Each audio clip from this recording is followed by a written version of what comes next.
Hello, I'm Douglas Herbert in Paris, and today I'm speaking to Gaël Veyssière. He's been France's ambassador to Ukraine since August of 2023, and he previously served as France's top diplomat in Croatia. And today, he's up against it. Nearly 4 years after Russia's full-scale invasion of Ukraine, the war grinds on, and peace remains elusive. And what we're really asking is, will 2026, this new year, be the year that Europe finds an off-ramp, if you will, to its gravest crisis since World War II? I'd like to welcome you to our studios. You're in Paris for a number of reasons this week. There's an ambassadors meeting. All the ambassadors annually get together here.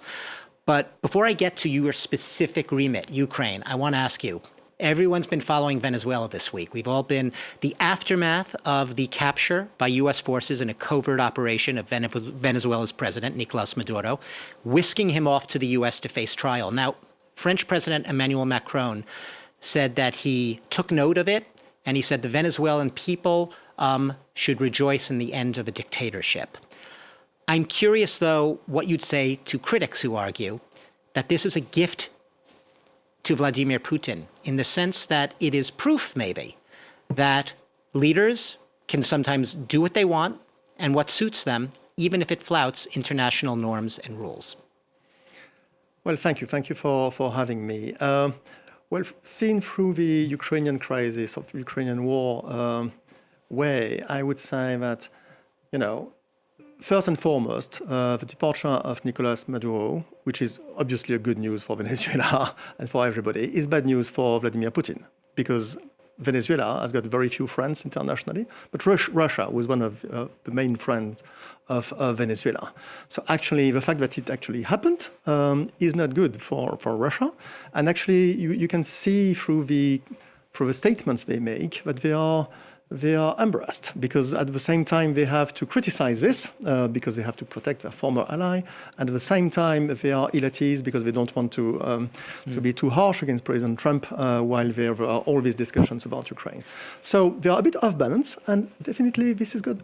On that level, but then can't you also see the other side of this coin, where he says, well, look, the U.S. seems to be able to do whatever it wants in its sphere of influence, so who are they to tell me what to do in, quote, my sphere of influence, i.e. Ukraine? I don't think that President Trump, but I cannot speak for him, of course, but I don't think that President Trump would say that what he thinks that he can do or should do inside the Americas is something that others could do elsewhere. I think that he sees the US as quite number one player in the world, and that nobody is exactly on the same footing as the United States of America. So I think that's the first answer to this. But then this said, of course, the fact that there would be a use of force without any kind of international framework or any kind of legal framework is in itself not such good news for those who believe that the rule of law should play an important role, including in the international relations, and that the UN Security Council and other organs have got an important role to play. So this has to be taken into consideration too. Let's bring it back to your neck of the woods, as they say, Ukraine. The coalition of the willing, France and its European allies, they've been meeting a lot in the past days and weeks. They are trying to finalize a peace settlement that would give Ukraine, I'm going to use that word, the term you hear, security guarantees. And the question just about everyone still wants to know, including, I imagine, Europe, let alone Ukraine, is what are the security guarantees exactly? How will they work? Who will provide them? How long will they last? Thank you. Well, first, of course, security guarantees are key, because if you are seeing this through as an Ukrainian, you would say, okay, Russia attacked them in 2014, they attacked them again in 2022. Is there is peace tomorrow? What guarantees can they have that is not going to start again? And it's key, because if you cannot plan for the future, then people will just leave Ukraine, and the reform track towards the EU would stop, and it will be a catastrophe. Because we've been here before, right? Exactly. Where you thought there was perhaps an agreement in place, and Russia violated it. I'm saying it bluntly. Absolutely. So they say that they need security guarantees, and we do think that they are right in saying so.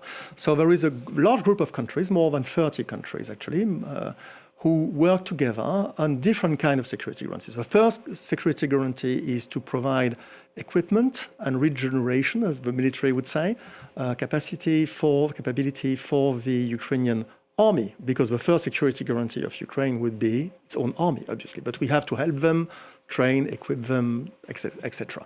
But then you need some kind of statement that we would feel committed, or we would feel we would not be out of this if Russia would attack them again. And third, actually, if you really want to exert some deterrence, you need to have some troops on the ground for the training, but also because they would be on the ground in the framework of a ceasefire. Now, not to participate in any kind of fighting, but knowing that they are here would actually prevent Russia from attacking again. So that's the thinking. But could I just jump in there, Mr. Ambassador? I don't have to tell you. You know better than anyone. Saying the very words, troops on the ground, no matter what capacity they are there for, that to Putin is game over. He will not accept a deal that involves troops on the ground, French, whether they're French or British or German. What do you say to that? Well, actually, to some extent, the question is not very relevant, I'm afraid, because if there are troops on the ground, but which ground? Ukrainian ground. So who is in charge of allowing troops to be on this ground under a ceasefire? Ukraine. Of course, those troops would not be on the Russian side, neither in Russia, nor in the part of Ukraine which is temporarily occupied by Russia. It would be on the Ukrainian side. So Russia would not have a say. In practice, of course, they can use this as leverage in the discussion, because they could say, okay, we refuse to have a ceasefire because we don't want these security guarantees. So at one point, this will have to be addressed with Russia, but inside the question of a ceasefire. We are not there yet. For the time being, what we are trying to do is to build a strong basis between Ukraine, the US, and the EU in general, including those countries who are willing to participate into a coalition of the willing, even if they are not Europeans. For example, Canada, Australia, New Zealand, who are very active players, or Japan. Yeah. I don't want to split hairs, but this really seems to be the crux of the issue. How do you get to a ceasefire, let alone a peace settlement, if you're a European, if you're the US, if you know ahead of time that Vladimir Putin, not my speculation, Vladimir Putin saying he will fight until victory unless his demands are met. That's his categorical statement. I hear it, and he said that. But then there is no possibility of ceasefire. That's it, because the Ukrainians are not going to let their territories go. So if the objectives of Vladimir Putin is to get 4 oblasts plus Crimea, and that everybody else would recognize it's Russian, now Ukrainians say, okay, we are not interested in that. We just continue fighting. They will not capitulate, as Zelensky has said. I want to ask you this. You're on the ground in Ukraine. You have a better sense, perhaps, of the dynamics of what's going on there than any of us do here. According to Deep State, and we're going to show our viewers some figures there, Russia seized just over 4,300 square kilometers of Ukrainian territory in 2025, last year. Now, sounds like a lot, but it's actually less than 1% of Ukraine's territory. So in an entire 12-month period, less than 1% of territory seized.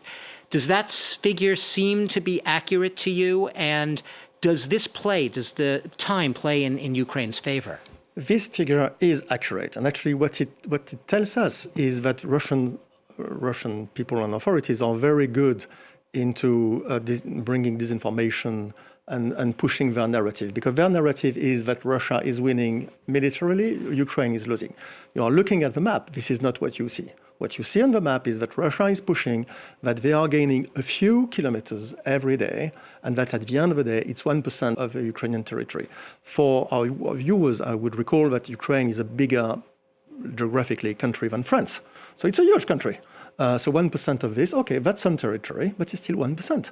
So actually, there are some projections that to be able to conquer the rest of the Donbass that Russia is not controlling now, they would need at least 1.5 years, maybe 2, at the present rhythm.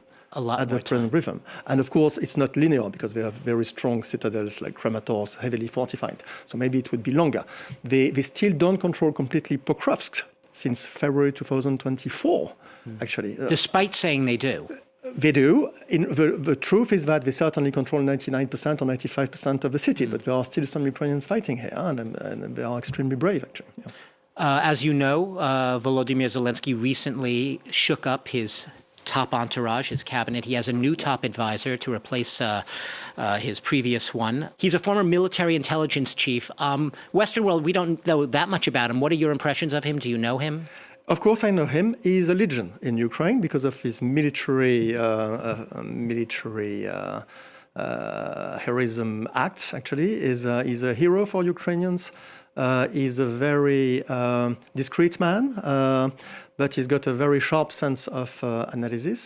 So actually, the way we read that is that's the will of President Zelensky, well, to turn the page after Mr. Yermak had to step down under pressure into some scandals, and to have a new figure coming in with maybe a different roadmap, because Mr. Budanov is very much focused on security, intelligence, military questions, and maybe less on politics in the global sense.